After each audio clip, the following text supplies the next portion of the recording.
নমস্কার বন্ধুরা, mum's daily blog চ্যানেলে তোমাদের সবাইকে স্বাগত জানাই। আবার একটা নতুন দিনের নতুন ব্লগ নিয়ে চলে এসেছি আমি তোমাদের সামনে। তাহলে চলো দেরি না করে লেটস গেট স্টার্টেড। ঘড়িতে বাজে 4:51। উঠে পড়েছি, বাড়িতে ফেরার পালা। ননদের বাড়ি থেকে বাড়িতে ফিরতে হবে, কিন্তু আকাশের অবস্থা দেখো তোমরা। বৃষ্টি হচ্ছিল কিছুক্ষণে, তো এখন দেখা যাক। বৃষ্টিটা এখন একটু থেমেছে, আবার মনে হয় বৃষ্টি নামবে নামবে করছে। যাই হোক, চলো রেডি হয়ে। ঘড়িতে বাজে 5:14। আমিও দেখো বন্ধুরা, আমিও রেডি হয়ে গেছি, বেরোনোর পালা। বাইরেও বৃষ্টিটা কমে গেছে, আমি দেখিয়ে দিচ্ছি। দেখো বাইরেটা, এই দেখো, বাইরেও বৃষ্টি কমে গেছে। কি সুন্দর লাগছে দেখো জগন্নাথ মন্দিরটা, দেখেছো? খুব সুন্দর লাগছে না? গাড়ি রেডি, এবার আমাদের বেরোনোর পালা। আমার ভাগনা আমাকে নিয়ে স্কুটিতে করে, আমাকে আর আমার ছেলেকে নিয়ে হিজলিতে ছেড়ে দিয়ে এসছে, আর আমার বর ছিল পিছনে ভাসুরের গাড়িতে। চলে এসছি আমরা হিজলি স্টেশনে। পাপা বাড়ি যাচ্ছি। গুড মর্নিং বলে দাও। তো এখন আমরা ওভারব্রিজ পেরোবো, ওভারব্রিজে উঠছি। চলে এসছি আমরা বাড়ি যাওয়ার জন্য রেডি।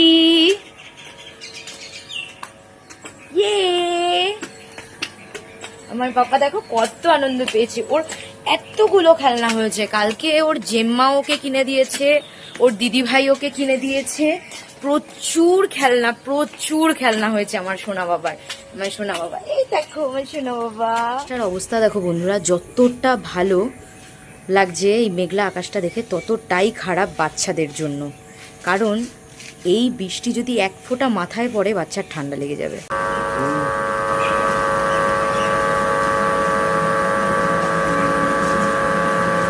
আমাদের ট্রেন চলে এসছে, এবার ট্রেনে উঠে তোমাদের সঙ্গে কথা বলছি।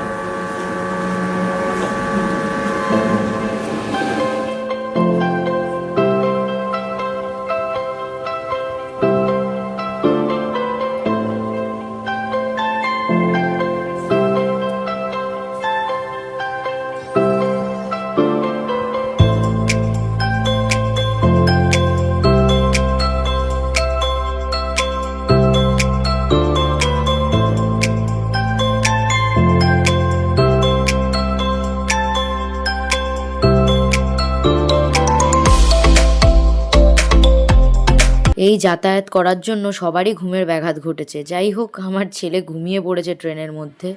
ও আর তাকাতে পারছিল না, তো ঘুমিয়ে পড়েছে। নেমে পড়লাম আমরা বেলদা স্টেশনে, চলে এসছি আমরা বাড়িতে। ড্রেস চেঞ্জ করে তারপরে কথা বলছি।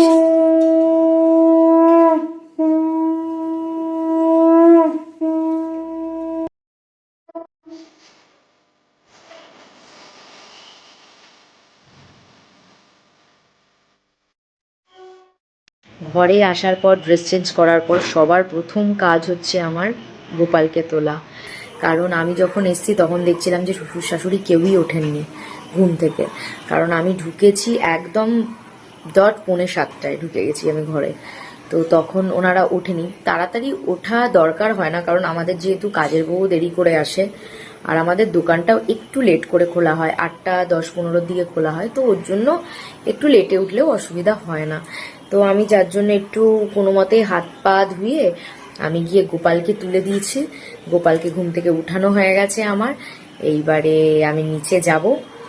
আর ওয়েদারের অবস্থা দেখেছো বন্ধুরা? দেখো ওয়েদারের অবস্থা, মেঘলা হয়ে রয়েছে। দেখাচ্ছিলামই তো সকালবেলা যে মেঘলা হয়ে রয়েছে।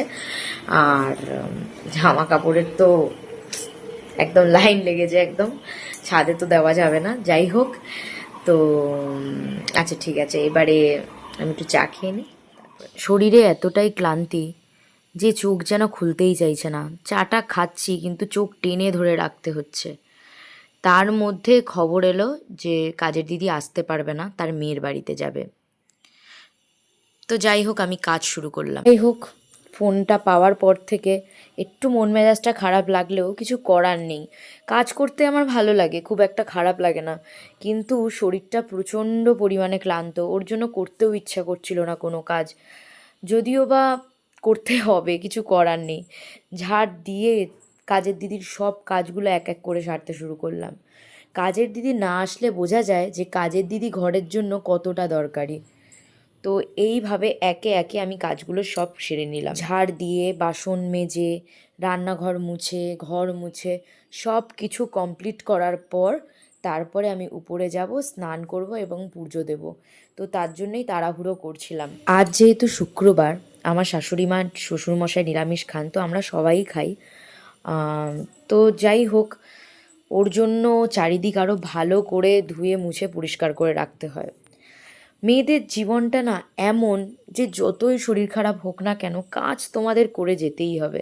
কাজ না করলে তোমাদের সম্মান সেইখানেই শেষ, কে তাই না বন্ধুরা? তো এটাই হচ্ছে ব্যাপার, শরীরটা বড্ড খারাপ লাগা সত্ত্বেও এতগুলো কাজ করতে হচ্ছিল। আমার হয়ে গেছে, পুজো দিতে ঢুকেছি। পুজোটা দিয়ে নিই, আসলে আরও তাড়াতাড়ি পুজোটা দিয়ে দিতাম, যেহেতু কাজের দিদি আসেনি তার জন্য দেরি হয়ে গেল পুজো দিতে ঢুকতে। শরীরটা একদম ভালো লাগছে না, প্রচণ্ড পরিমাণে ক্লান্তি লাগছে। তো পুজোটা দিয়ে নিয়ে তারপরে উঠে তোমাদের সঙ্গে কথা বলছি। আমি সবসময় চেষ্টা করি যে বেশি যদি ফুল হয় তাহলে আমার গুরুদেবকে আমি একটা সুন্দর মালা করে দেওয়ার। তো সেই মালাটাই আমি এখন বানাচ্ছি।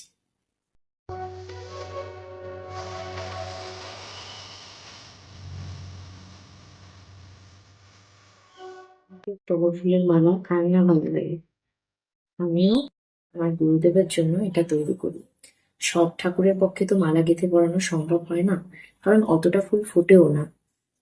যেটুকু ফোটে, যতটুকু দরকার হয়, তাই আমি গুরুদেবকে একটু সাজিয়ে দেওয়ার চেষ্টা করি।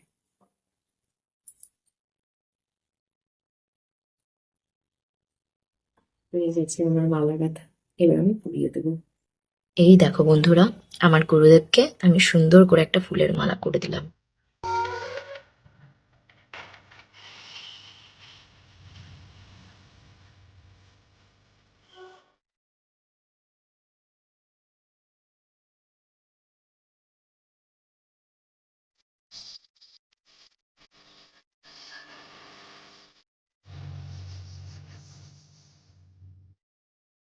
তো পুজো শেষ হয়ে গেল।